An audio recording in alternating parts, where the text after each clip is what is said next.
E aí, tudo bem? Vamos pular as introduções e ir direto ao ponto nesta nossa análise de hoje, onde a gente vai desvendar o clímax dramático de um dos mitos mais intensos que existem, a história de Jasão e Medeia.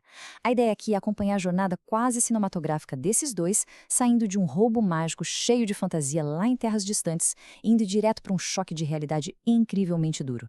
É fascinante ver como a magia antiga, as traições em família e essas batalhas colossais se misturam para criar uma das fábulas mais irônicas de todos os tempos. Vamos mergulhar de cabeça nesse pensamento bem perturbador que cruzou a mente do nosso herói, o Jasão. E qual seria, então, a imensidão do seu ódio, Medeia? Pensa num questionamento pesado. Essa frase define perfeitamente o tom sombrio e muito mais psicológico que a nossa narrativa vai tomar. Ela acaba virando meio que o fio condutor de todas as atitudes extremas que a gente vai ver a partir de agora. Mas olha, para entender de onde vem esse calafrio na espinha do herói, a gente precisa primeiro voltar um pouquinho e olhar para o roubo em si, que é a raiz de toda essa fuga. Tudo começa no momento em que a Medeia decide simplesmente trair o próprio pai, o rei Eete. E ela faz isso movida por um amor completamente cego, passional e arrebatador pelo Jasão.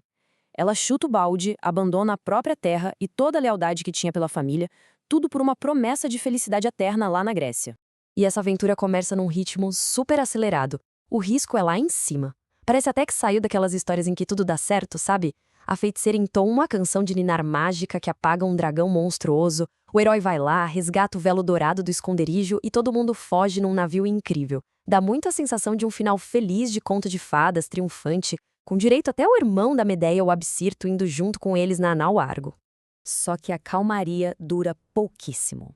Quando os navios de guerra do rei Éetes despontam no horizonte, rasgando o mar, cheios de guerreiros com as espadas e lanças afiadas já tremendo na mão, o clima muda completamente. Aquele romance fofinho simplesmente evapora no ar e a gente é jogado num cenário de pura sobrevivência brutal. É exatamente aqui que o conto de fadas desmorona e o terror entra em cena.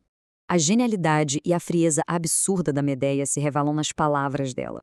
Imagina a cena. O navio inimigo está literalmente quase encostando neles para a abordagem. E ela encurrala o próprio irmão com essa exata pergunta, cobrando lealdade no momento de maior tensão possível. É uma manipulação psicológica de um nível assustador. E aí entra o ponto que deixa a gente de queixo caído. Aquele amor da Medeia pelo Jasão é de uma implacabilidade chocante. Assim que o irmão jura a lealdade de novo e diz que vai protegê-la, ela responde que ele não vai precisar fazer nada. Com uma calma de gelar o sangue, ela pega um punhal e assassina o irmão ali mesmo, na frente de toda a tripulação. E não para por aí não. Segundos depois dessa atrocidade, ela se vira para o piloto do navio, que está obviamente em pânico total, e grita para ele continuar navegando, para que a morte do rapaz não seja em vão. A partir daí, o negócio vira um filme de terror. A escalada é muito macabra. A Medeia esquarteja o próprio irmão, pedaço por pedaço. Por quê? Porque ela usa uma regra religiosa inflexível contra o próprio pai, a obrigação sagrada de dar um enterro digno a quem morre no mar. Então ela vai arremessando os pedaços do corpo na água aos poucos. Isso força o rei Éetes a parar toda a frota de guerra para pescar cada fragmento do filho. Ela manipula a fé do pai para ganhar o tempo que a nau Argo precisava para escapar. E o toque final dessa mente completamente perturbada, ela agradece ao morto e ainda dá um beijo na cabeça decepada antes de jogar no oceano. Pesado, né? Bom, diante de um banho de sangue desses, o Jasão fica, sem surpresas, completamente horrorizado com essa devoção meio psicótica da futura esposa. Mas o que mais chama atenção aqui não é o choque, e sim a atitude dele depois. O que ele faz? Nada. Ele fica em silêncio. Ele é o grande herói, mas também sabe ser muito prudente quando convém. Esse silêncio grita muito sobre o comprometimento moral do próprio Jasão.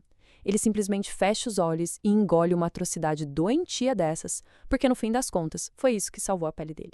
A gente respira um pouco e deixa o terror psicológico de lado, porque ao chegarem perto da ilha de Creta, a história volta com tudo para aquela ação épica e clássica da mitologia.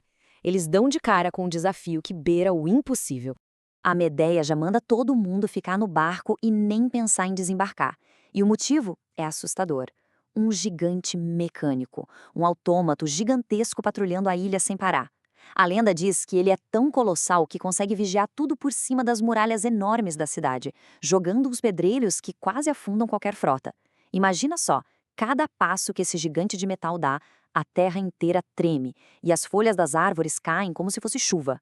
E a tática de combate desse monstro é puro cinema. Esse titã brilhante de metal não fica só tirando pedrinhas não, hein?